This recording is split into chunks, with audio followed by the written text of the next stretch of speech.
नमस्ते दोस्तों। आज की इस कहानी में आपका स्वागत है।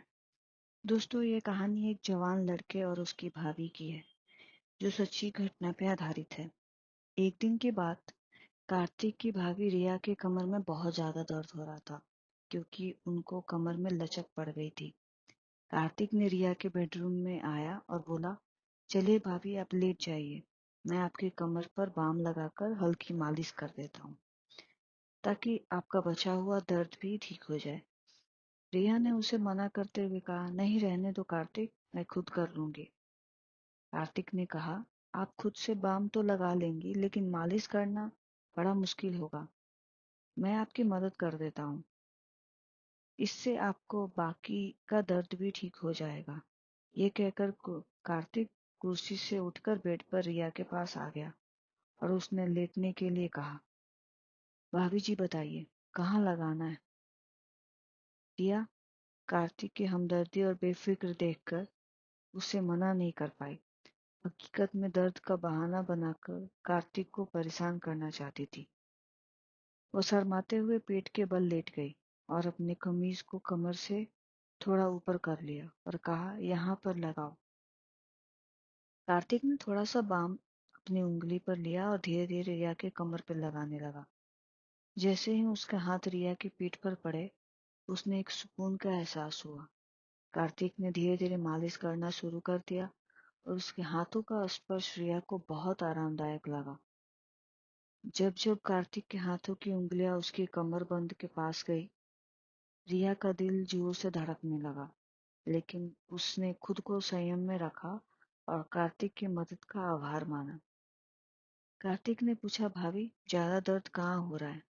रिया ने उस समय थोड़ी असमंजस में थी, अनजाने में जवाब दे बैठी, थोड़ा सा नीचे है।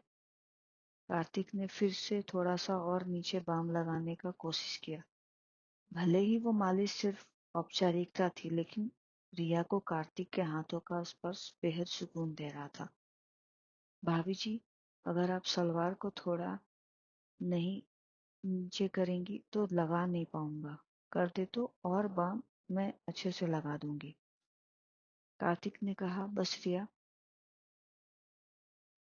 रिया थोड़ी हिचकिचाई, फिर भी उसने अपनी सलवार को थोड़ा सा नीचे सरका दिया।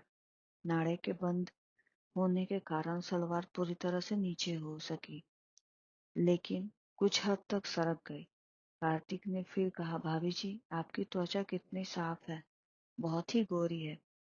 कार्तिक की इस बात पर रिया का गाल शर्म से लाल हो गया, लेकिन वो उल्टी लेटी थी, इसलिए कार्तिक इसे देख नहीं सका। उसे यकीन था कि कार्तिक उसकी देखभाल में जुटा हुआ था और उसकी बातों में कहीं न कहीं इज्जत भी झलक रही थी। कार्तिक ने थोड़ी देर और मालिश की और जब रिया ने कहा कि अब ठीक है, तो वो चुपचाप उठकर ऊपर चला गया। रिया को आज एक अलग ही सुकून महसूस हो रहा था। सालों बाद किसी ने उसे इस तरह से ध्यान दिया था, जिसमें हमदर्दी और एक स्नेह छुपा था। कार्तिक के बारे में सोचते हुए कब नींद में खो गई, उसे पता ही नहीं चला। अगली सुबह जब जागी तो उसने खुद को तारोताजा और शांत महसूस किया। नहाने के बाद रिया ने बहुत सलीके से तैयार होकर ब्लैक रंग का सफेद कढ़ाई वाला जोड़ा पहना और ऊंची हील के सफेद सैंडल भी पहनी। हल्का सा मेकअप करने के बाद वो किचन में नाश्ता तैयार करने लगी। नाश्ता बनाते समय हर बार वो किचन के दरवाजे पर आकर सीढ़ियों की ओर देख रही थी। कार्तिक के काम पर जाने का समय हो गया था। जैसे ही वो नाश्ता तैयार करके बाहर आई, कार्तिक सीढ़ियों से नीचे उतर रहा था। आज तो बहुत ही बेहतर लग रही हैं भाभी जी, लगता है कल के मालिश का असर हुआ है। कार्तिक ने मुस्कुराते हुए कहा। उसकी नजर रिया के लिबास और फिर पेंसिल हील वाले सैंडल पर थी। रिया ने भी मुस्कुराते हुए जवाब दिया, असर तो हुआ है, लेकिन तुझे कैसे पता। कार्तिक थोड़ा शर्माते हुए बोला, भाभी जी, आज अपने हमेशा की तरह हील के सैंडल जो पहने हैं, तो मुझे लगा कि कमर दर्द अब ठीक है। रिया ने हंसते हुए कहा, बिल्कुल सही पहचाना तूने। अब डाइनिंग टेबल पर बैठ, मैं नाश्ता लेकर आती हूँ। वे दोनों साथ में नाश्ता करने लगे। इसी बीच कार्तिक ने रिया से पूछा, भाभी जी, आप कभी साड़ी नहीं पहनती? रिया ने जवाब दिया, पहनती हूँ लेकिन बहुत कम, साल में एक आध बार, अगर कोई खास मौका है तो। क्यों? ऐसे क्यों पूछ रहे हो? कार्तिक ने कहा, नहीं बस इसलिए कि मैंने आपको कभी साड़ी में नहीं देखा। मेरा ख्याल है आप पर साड़ी बहुत ही खूब जमेगी। फिर कार्तिक जाते समय बोला, भाभी जी, रात का खाना मैं बाहर से ही खा लूँ, आप मत बनाना। रिया ने मुस्कुराते हुए कहा, ठीक है। तो कार्तिक ने फिर कहा, अगर किसी और चीज की जरूरत हो तो बता दीजिए, मैं आते समय लेते आऊंगा। इस पर रिया ने कहा, उसे किसी और चीज की जरूरत नहीं। और फिर कार्तिक के जाने के बाद वह छोटे मोटे कामों में लग गई। इसके बाद वो ऊपर जाकर कार्तिक के कमरे में ठीक करने लगी। इसी दौरान रिया को उसके बेड के नीचे कुछ पड़ा हुआ नजर आया।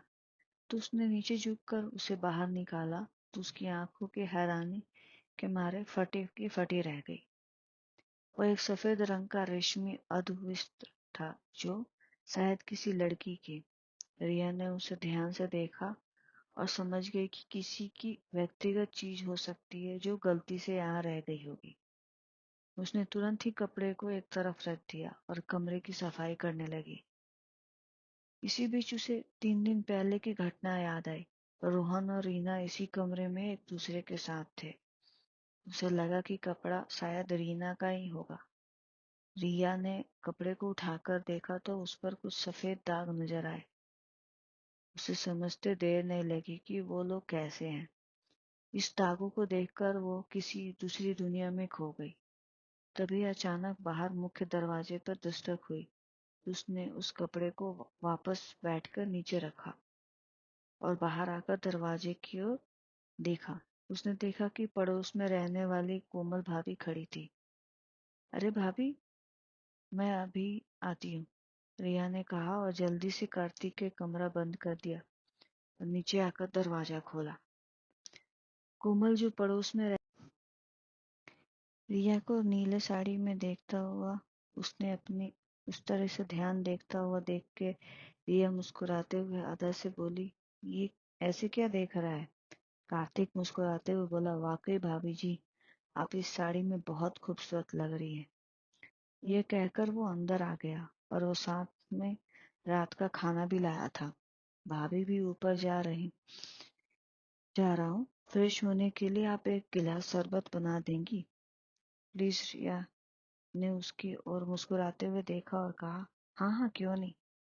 उसके बाद कार्तिक ऊपर चला गया और फ्रेश होकर जब नीचे आया तो उसने एक आरामदायक टी शर्ट और शॉर्ट्स पहना हुआ था।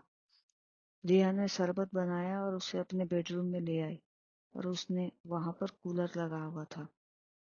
कार्तिक रूम में आकर सामने वाली कुर्सी पर बैठ गया और रिया भी बेड पर टांगे नीचे लटकाकर बैठ गई। दोनों ने इधर उधर की बातें की। इस दौरान कार्तिक ने रिया से पूछा, भाभी, अब आपकी कमर का दर्द कैसा है?